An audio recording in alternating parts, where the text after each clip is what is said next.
अस्सलाम वालेकुम नाज़रीन, पॉइंट व्यू के साथ मैं हूं शाहिद अफराज खान और इस प्रोग्राम में हमेशा कोशिश रहती है कि अहम मौज़ूआत पर बात की जाए, बिलख़ुसूस ऐसे आलमी और इलाकाई मौज़ूआत पर जो पाकिस्तान से बराह रास्त जुड़े होते हैं। और आज हमने जिन मौज़ूआत का इंतख़ाब किया है, उनमें एक सबसे अहम मौज़ू जो है, वो पाकिस्तान का ख़लाई प्रोग्राम चीन की मदद से कहाँ पेशरफ़्त हालिया दिनों सामने आई। और इस पर बात करने के लिए हमारे साथ मौजूद है हमेशा की तरह डॉक्टर ज़फ़र हुसैन, मुमताज़ तज़किया निगार हैं। डॉक्टर साहब बेहद शुक्रिया एक मर्तबा फिर हमें वक़्त देने का। जी, माय प्लेयर सर। डॉक्टर साहब एक बड़ा अहम मौज़ू हालिया दिनों पाकिस्तानी मीडिया में एक ख़बर सामने आई, बल्कि कहा जा सकता है कि बड़ी कवरेज इसकी सामने आई। तमाम पाकिस्तानी मीडिया जो है कि पाकिस्तान का जो सैटेलाइट लॉन्च किया गया है चीन की मदद से कमरी तहकीक के हवाले से। चीन का चूँकि एक बड़ा नाम है स्पेस के हवाले से। और जब दोनों ममालिक की बात की जाती है तो हमेशा इससे पहले भी हम बात करते रहे, उसमें जो मईशत का पहलू है वो बड़ा ग़ालिब रहता है। और इसके साथ-साथ हम दीगर शोबाजात की बात करें तो फिर सफ़ारती ताल्लुकात की बात की जाती है, अफ़रादी और सकाफ़ती रवाबित भी आ जाते हैं। ये जो शोबा है साइंस और तहकीक का, बिलख़ुसूस अगर आपसे पूछता चलूँ कि ये जो स्पेस के शोबे में ताउन है, ये पाकिस्तान के लिए क्या नया इम्कान लाया है और आइंदा आप क्या इस हवाले से स्कोप देखते हैं? जी, बहुत शुक्रिया शाहिद अफ़राज़ ख़ान साहब वक़्त देने का। सबसे पहले तो ये कहूँगा कि ये जो मिशन है चीन और पाकिस्तान के दरमियान ख़लाई शोबे में ताउन का एक अहम संग मील है। तारीख़ी एतबार से अगर हम देखें तो दोनों ममालिक के दरमियान जो स्पेस कोऑपरेशन है वो 3 दहाइयों से ज़ायद अरसे पर मुहित है। 1990 में पहली दफ़ा चीन का जो लॉन्ग मार्च रॉकेट 2 था, उसके ज़रिए पाकिस्तानी सैटेलाइट बदर ए को मदार में भेजा गया था। और फिर 2011 में China academy of space technology की तैयार करदा जो पाकिस्तानी कम्युनिकेशन सैटेलाइट है पाकसैट या 1R उसको लॉन्ग मार्च 3 रॉकेट के ज़रिए कामयाबी से लॉन्च किया गया था, जो कि पाकिस्तान को ब्रॉडबैंड इंटरनेट टेलीकम्युनिकेशन और ब्रॉडकास्टिंग सर्विस फराहम करता है। तो ताहाल 10 साल से ज़ायद अरसे से ये जो कोऑपरेशन है मदार में जाने का ये मौजूद है। और 2019 में आपको याद होगा कि चीन और पाकिस्तान ने इंसान बर्दार ख़लाई परवाज़ के ताउन के मुआहदे पर भी दस्तख़त किए थे, जो दोनों ममालिक के दरमियान इस शोबे में ताउन के एक नए मरहले की निशानदेही थी। 5 जून को 2022 को पाकिस्तानी जो 7 पौधों के बीच शंचन नामी जो खलाई जहाज़ है उसके ज़रिए चीन के खलाई स्टेशन पर पहुँचे थे और 6 माह खला में रहने के बाद पिछले साल जनवरी में वो वापस पाकिस्तान आए और पाकिस्तानी जो अजनास है उनकी खलाई अफ़ज़ाइश नस्ल के लिए एक उन्होंने नया बाब शुरू किया था और चीन और पाकिस्तान साइंसी तहकीकी ताउन में जो कि एक संग मील बन गया था। तो ये जो जुम्मे को सैटेलाइट लॉन्च किया गया बेसिकली इसमें ना सिर्फ पाकिस्तान शामिल था बल्कि फ्रांस, इटली और यूरोपीय स्पेस एजेंसी है उसके ताउन से स्वीडन ने भी अपने-अपने जो साइंसी आलात हैं या इक्विपमेंट हैं वो खला में वो चाँद पर भेजे हैं। अ, इसको अगर हम इस तरह देखें कि चाँद पर इनका भेजने का मकसद क्या है? चाँद की असल में ये यूनिक इसलिए है कि चाँद की 2 साइड्स हैं। एक हिस्सा वो है जो हमें ज़मीन से नज़र आता है, यानी कि हम देख सकते हैं। दूसरी जो साइड है उसको फार साइड कहा जाता है या डार्क साइड कहा जाता है। तो डार्क साइड का मतलब ये नहीं है कि वहाँ पर रोशनी नहीं है, वहाँ पर रोशनी ज़रूर है। वहाँ पर असल में वो हमें ज़मीन से नज़र नहीं आता, दूसरी तरफ है और वहाँ पर स्पॉट्स हैं, बड़े-बड़े खड्डे नज़र आते हैं, जहाँ पर लैंडिंग करना बहुत ही दुश्वार होता है। यही वजह है कि आज तक दुनिया के चीदा ममालिक हैं जिन्होंने उस तरफ कोशिश की है क्योंकि फ्रंट वाली साइड से तो बड़ी आसानी से जाया जाता है, जबकि बैक साइड पर जाना बहुत मुश्किल है। अब सवाल ये है कि चीन ने ये ऐसी कोशिश क्यों की या बाकी ममालिक क्यों कर रहे हैं? तो आपको पता है कि मौसमियाती तब्दीलियों की वजह से पूरी दुनिया इस वक़्त मुतासिर है।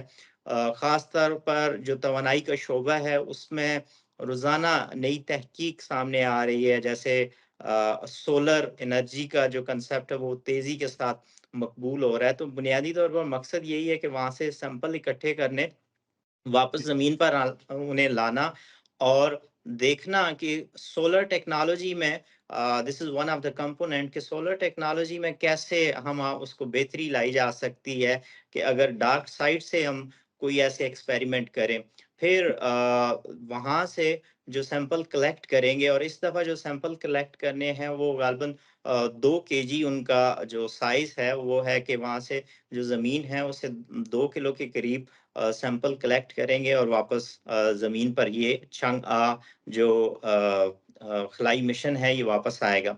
یہ چائنا کا ایک بڑا ہی منفرد اور یونیک ہے، اور اس نے پاکستان کو ایک اہم موقع فراہم کیا ہے۔ میں خبروں میں دیکھ رہا تھا تو پاکستان میں یہ اکثر کہا جا رہا تھا کہ پاکستان کا جو سیٹلائٹ ہے یہ 7 کلو پر محیط ہے، جو کہ بہت کم ہے، جبکہ حقیقت بالکل اس کے برعکس ہے۔ اگر آپ فرانس کا جو سیٹلائٹ جو آلات پر مبنی اکوپمنٹ ہے، اس کا اگر جائزہ لیں تو اس کا سائز 4.5 کے جی ہے، صحیح، اور پاکستان تو غالباً سب سے زیادہ اگر نہیں ہے تو دوسرے نمبر پر ہے۔ تو اس کا بیسک جو پرپس ہے، آپ جب تحقیق کرتے ہیں تو چھوٹی چھوٹی چیزوں سے اسٹارٹ کرتے ہیں، نہ کہ یکدم اپنا راکٹ بناتے ہیں۔ چین نے بھی ابھی سے یہ شروع نہیں کیا، بلکہ چین کا بھی یہ جو مون پر جانے کا ایکسپیریمنٹ ہے یہ 24 اکتوبر 2007 سے شروع ہوا تھا، جو کہ چانگان 1 جب پہلی بار چاند کی تحقیق پر وہاں گیا تھا، وہ تقریباً 200 کلومیٹر کے قریب ایریا میں رہا تھا۔ اس کے بعد پھر 3 سال کے وقفے کے بعد 1 اکتوبر 2010 کو انہوں نے چانگ 2 جو ہے وہ تحقیق کے لیے دوبارہ مون پر بھیجا۔ پھر 3 سال کے وقفے کے بعد اسی طرح دسمبر 2013 کو چانگان 3 بھیجا گیا، جبکہ چانگان 5 جو بھیجا گیا 2020 میں، اس نے 23 دن گزارے تھے، اور 23 دن میں وہ تقریباً 1.3 کے جی کے قریب جو سیمپل ہے وہ کلیکٹ کر کے لے کے آیا تھا۔ یہی وجہ ہے کہ اس کی کامیابی کو اس کے ساتھ جوڑا جا رہا ہے کہ چنگ 6 جب جائے گا تو یہ 2 کلو ایک تو مختلف جو سیمپلز ہیں کلیکٹ کرے گا، واپس لائے گا، اور اس کا جو ڈیزائن ہے چانگان 5 کا اور چانگان 6 کا یہ بڑا آپس میں مماثلت رکھتا ہے، کیونکہ وہ کامیابی سے اس نے جو ڈارک سائڈ ہے اس پر لینڈ کیا تھا۔ تو یہی وجہ ہے کہ اسے بہت بڑی کامیابی قرار دیا جا رہا ہے، اور اگر یہ مشن کامیاب ہوتا ہے تو اس سے نہ صرف چین بلکہ دنیا کے جو باقی ممالک انکلوڈنگ پاکستان وہ سب مستفید ہوں گے۔ صحیح۔ ڈاکٹر صاحب آپ نے بڑا ایک اہم نکتہ یہاں پر اٹھایا کہ ہم نے اکثر دیکھا کہ جو سماجی میڈیا ہے، اس پر بھی کچھ وزن پر بات کی گئی، کچھ جو پاکستان کی صلاحیت تھی، اس پر بات کی گئی اور کچھ حلقوں کی جانب سے اسے کہتے ہیں طنزاً یا ایک مذاق کا نشانہ بھی بنایا گیا۔ آپ نے اس امر کی بھی وضاحت کر دی، تو آپ سے یہ ضرور پوچھنا چاہوں گا کہ دیکھیں، یہ ہمارے ناظرین کے لیے جاننا ضروری ہے کہ اس جو چانگا 6 مشن ہے، اس خلائی مشن کے حوالے سے کئی ممالک کی جانب سے منصوبے جو ہیں وہ جمع کروائے گئے تھے۔ لیکن پاکستان کا منصوبہ جو ہے وہ اپنی عملیت کے لحاظ سے اس کو یہاں پر منظور کیا گیا چینی حکام کی جانب سے، اور آج جو پاکستان کا جو سیٹلائٹ ہے وہ اس وقت چاند کی تحقیقی مشن پر ہے۔ تو ہمیں ڈاکٹر صاحب اپنے مجموعی رویوں میں یہ جو ملک کی کامیابیاں ہیں، ان کو کیسے سراہنا چاہیے؟ کیونکہ ظاہر ہے ایک بڑی کامیابی ملی پوری دنیا میں اس مشن کا ذکر کیا گیا، اس میں پاکستان بھی آیا۔ لوگوں کی شاید یہ خواہش تھی کہ اگر اس کا وزن اگر 80 کےجی ہے یا 800 کےجی ہے تو اس میں 700 کےجی پاکستان کا ہونا چاہیے، تب شاید جا کر ہمارے جو ہے وہ کریڈٹ دیا جاتا، لیکن ایسا نہیں ہے، آپ نے اس کی وضاحت بھی کر دی۔ تو سائنس اور تکنیکی تعاون جو ہے چین اور پاکستان کے درمیان گزرتے وقت کے ساتھ اب سی پیک کی تعمیر ظاہر ہے دوسرے مرحلے کی جانب بڑھ رہی ہے۔ ایسے میں یہ جو سائنسی اور تکنیکی تعاون ہے وہ کس قدر اہم ہے؟ اور پھر آپ جیسے صاحب رائے شخصیات جب بات کرتی ہو تو ہمیشہ یہ چاہوں گا کہ کامیابیوں کو سراہنا اور حوصلہ افزائی کرنا یہ کیسے لازم ہے؟ بہت اچھا سوال کیا، بہت اچھا سوال کیا۔ جب بھی آپ کوئی عمارت بناتے ہیں تو سب سے پہلے اس کی ایک اینٹ رکھتے ہیں، نہ کہ پورا ڈھانچہ آپ لا کے رکھتے ہیں۔ تو پاکستان جو ہے کسی دور میں ایشیا میں نمبر 1 ہوا کرتا تھا، جو اسپیس میں آپ کو پتہ ہے اسپارکو نام سے ہمارا ایک ادارہ بنا ہوا ہے، جس نے بہت زیادہ تحقیق کی تھی اور باقی ممالک ہم سے سیکھنے کے لیے آتے تھے۔ آج اسی ادارے کی مدد سے اور چائنا کی جو یونیورسٹی ہے، شنگھائی انسٹیٹیوٹ ہے، اور اسی طرح پاکستان کا جو سائنس اینڈ ٹیکنالوجی انسٹیٹیوٹ ہے، انہوں نے مل کر یہ سیٹلائٹ جو ہے اسمال سیٹلائٹ یہ بنائی ہے، اور اس کا مقصد بیسیکلی وہاں سے تصویر وغیرہ اکٹھی کرنا ہے، مدار کے درمیان جو چاند کا وہ ہے آربٹ، اس کے درمیان گھومیں گے اور 53 دن تک رہیں گے۔ اب اگر آپ کہیں کہ بلینز آف ڈالر پاکستان کے پاس ہوں اور وہ اپنا راکٹ بھی خود بنائے، وہ اپنی سیٹلائٹ بھی خود بنائے، تو یہ پاسبل نہیں ہے، خاص طور پر ڈیولپنگ کنٹریز کے لیے۔ آپ اس کے برعکس دیکھیں کہ ڈیولپ کنٹری ہے فرانس، اور جی، اس کی جو ٹریڈ ہے چائنا کے ساتھ وہ ہے آلموسٹ 79 بلین US ڈالر، اور ٹیکنالوجی میں وہ یورپ میں آلموسٹ ٹاپ 3 کنٹری میں ہمیشہ رہا ہے، اور اگر ٹاپ 1 میں نہیں رہا تو انہوں نے بھی اگر اپنا سیٹلائٹ چائنا کی مدد سے اور پہلی بار بھیجا ہے، تو اس بات سے اندازہ لگائیں کہ یہ ہماری کتنی بڑی کامیابی ہے۔ اور ان کے جو اکوپمنٹ انہوں نے بھیجے ہیں، ان کا سائز ٹوٹل 4.5 kg ہے۔ اگر اسی بات پر ہی ہم آ جائیں کہ فرانس نے جو بھیجا ہے اس کا وزن کتنا ہے، اور ہم اس کو کس نظریے سے دیکھ رہے ہیں، تو ہمیں اپنے رویوں میں، اپنی سوچ میں تبدیلی لانا ہوگی۔ ہمیں ملک کی بہتری کے لیے کام کرنا ہوگا۔ ہمارے ہاں بدقسمتی یہ ہے کہ کنسٹرکٹیو چیز کے بجائے کرٹیسزم کو زیادہ اہمیت دی جاتی ہے۔ Some time criticism is better, لیکن آپ نے اس میں سے مثبت جو عمل ہے، مثبت پیغام جو ہے، اس کی طرف زیادہ جو ہے رجحان دینا ہے۔ تو یہ ہمیں نہ صرف شروع سے ہی انہیں سیکھنے کی ضرورت ہے، بلکہ اس پر عمل کرنے کی بھی ضرورت ہے۔ اس کی مثال ریسنٹلی چائنیز پریزیڈنٹ شی جن پنگ ابھی فرانس پہنچے ہیں، کل وہ فرانس غالباً پہنچے ہیں۔ یہ اسی سلسلے کی ایک کڑی تھی، although کہ یہ پلان پہلے سے ہی تھا، لیکن سیٹلائٹ بھیجنے کا بھی پلان پہلے سے ہی تھا۔ تو بنیادی طور پر ان کا جو کوآپریشن ہے وہ سائنس اینڈ ٹیکنالوجی میں ہی ہے، جسی وجہ سے دونوں ممالک مزید اپنا جو کوآپریشن ہے وہ بڑھانا چاہتے ہیں۔ تو ہمیں چاہیے کہ اپنے جو رویے ہیں ان کو مثبت رکھیں، اور جو ملک کی کامیابی ہے اس کو نہ صرف اجاگر کریں بلکہ اس پہ خوشی محسوس کریں۔ یہاں پر 2 پاکستانی گئے ہوئے تھے، امبیسڈر بھی گئے ہوئے تھے آن دا اسپاٹ، اور ان سے جب بات چیت ہوئی تو انہوں نے یہی کہا کہ جب یہ لانچ کیا جا رہا تھا اور بار بار پاکستان کا نام لیا جا رہا تھا، تو ایک فیلنگ تھی، ایک پرائڈ تھا۔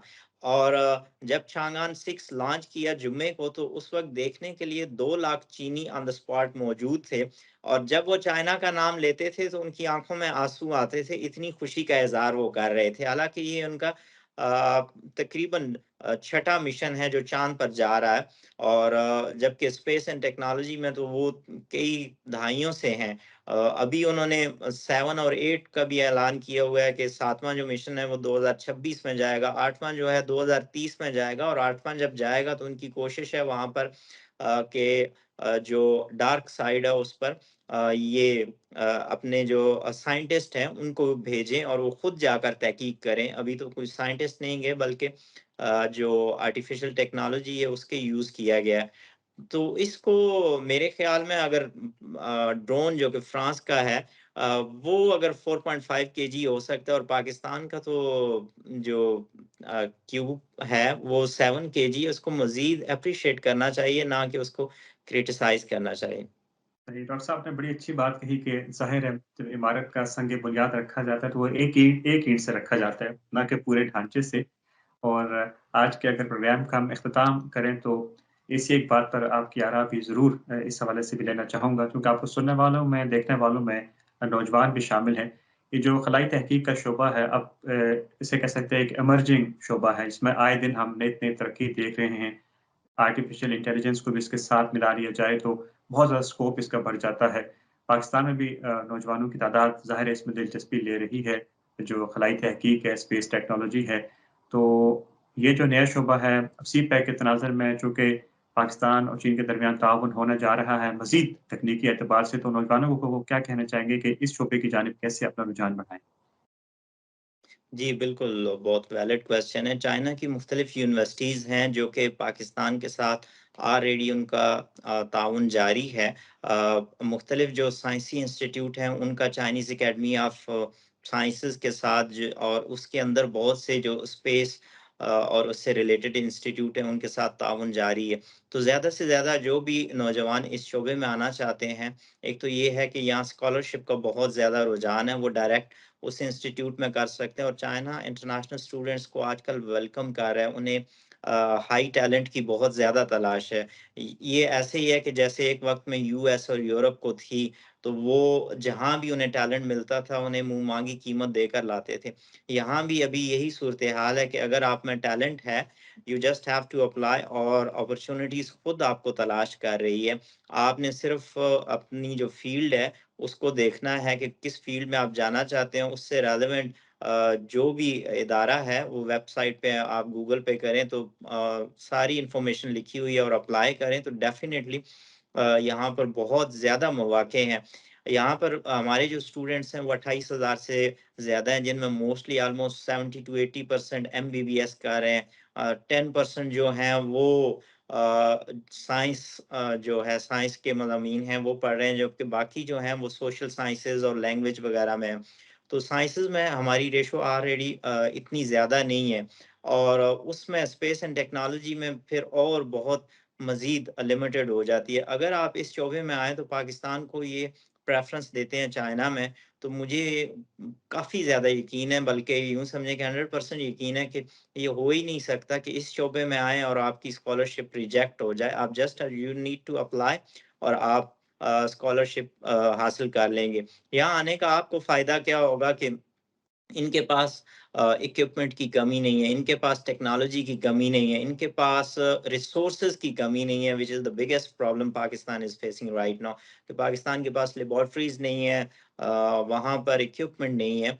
तो अगर यूरोप से लोग यहाँ आ सकते हैं इस शोबे में, तो पाकिस्तान को डेफ़िनिटली ये वेलकम करते हैं, लेकिन पाकिस्तानियों को चाहिए कि वो अप्लाई करें और अप्लाई करने के लिए उन्हें सर्च खुद करना पड़ेगा, ना कि कोई खुद उन्हें आके बताएगा कि कैसे करना है। बहुत सा सिंपल है, किसी भी यूनिवर्सिटी में जाएँ, हर यूनिवर्सिटीज़ का वेबसाइट है, इंग्लिश में भी है, चाइनीज़ में भी है और आप उससे सर्च करके अप्लाई करें एंड देन जो ऑप्शंस हैं वो प्लेंटीज़ ऑफ ऑप्शंस हैं। फ्रांस की मिसाल लेता हूँ कि फ्रांस ने चाइना के साथ बहुत ज़्यादा ताउन किया है इस शोबे में और उसकी वजह से ना सिर्फ़ उनके अभी चाइना के प्रेज़िडेंट वहाँ पर हैं, बल्कि अगर चाइनीज़ स्टूडेंट वहाँ जाते हैं, तो वो कोई भी डिग्री लेते हैं तो उनको 5 साल का वीज़ा मिलता है। इसी तरह जो चाइनीज़ जो फ्रेंच स्टूडेंट यहाँ आते हैं या फ्रेंच कोई भी यहाँ आते हैं, उन्हें 15 दिन वीज़ा फ्री है और जो इस शोबे में आते हैं, उन्हें जॉब्स दी जाती है। फ्रांस की जो एयरबस है वो यहाँ पर ऑलरेडी उनका थिएंचन में उन्होंने सप्लाई चेन बनाई हुई है जो कि ट्रेन कर रही है चाइनीज़ को और जो चाइनीज़ हैं वो टेक्नोलॉजी और जो स्पेस और इससे रिलेटेड जितनी भी इंडस्ट्रीज़ हैं उनमें मिलकर कोऑपरेट कर रहे हैं। तो क्यों नहीं पाकिस्तान? पाकिस्तान के लिए सबसे अच्छा मौका यही है कि चाइना पाकिस्तान का अच्छा दोस्त है, हमसाया मुल्क है और मेरे ख़्याल में दुनिया में सबसे बेहतरीन जो दोस्त और रिलायबल पार्टनर कहना चाहिए वो चाइना ही है and one of the largest trading partner as well. China हमारी ट्रेड इनके साथ काफ़ी ज़्यादा और इम्प्रूव हो रही है हर साल। तो you just need to apply और अपॉर्च्युनिटीज़ एक दौर में जो यूएस को कहा जाता था, अभी चाइना को कहा जाता है land of opportunity. China is a land of opportunity. जी, बहुत खूबसूरत आपने बात कही और सिर्फ़ हमें अपने रवैयों में तामीरी रवैयों की जानिब बढ़ना होगा। मुल्क की ये जो छोटी-छोटी कामयाबियों हैं, इनको सराहना होगा, इन्हीं की बुनियाद पर फिर हम बड़ी कामयाबियों की जानिब जाएँगे। डॉक्टर ज़फ़र हुसैन साहब, बेहद शुक्रिया आपका एक मर्तबा फिर आपने हमें वक़्त दिया और इसके साथ ही नाज़रीन आज के प्रोग्राम वर्ल्ड व्यू का वक़्त अब ख़त्म हुआ चाहता है। आइंदा हफ़्ते एक नए मौज़ू के साथ हाज़िर होंगे। अब तक की इजाज़त दीजिए। अल्लाह हाफ़िज़।